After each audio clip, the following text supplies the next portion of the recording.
тоҷикистон дуюмин кишвари амн дар байни кишварҳои осиёи марказӣ дониста шуд.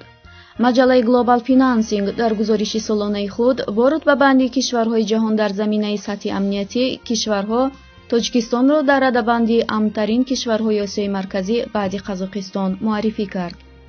дар ин гузориш, ки бар мабнои шохисҳои назири таҳдиди офатҳои табиӣ, ҷурму ҷиноят, терроризм ва ҷанг таҳия мешавад, Қазоқистон бо касби имтиёзи 9/150 дар рутбаи 44 дар ҷаҳон қарор гирифта, амнтарин ҷумҳурии осиёи марказӣ дониста шудааст.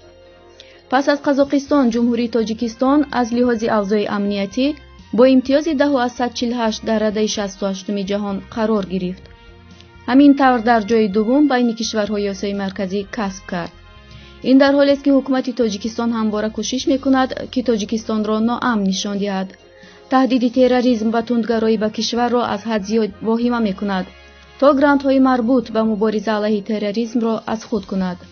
дар натиҷа ҳазорон ҷавони бегуноҳ қурбони ин гуна дасисаҳои тамаҷҷӯёнаи ҳукумати Тоҷикистон шуданд.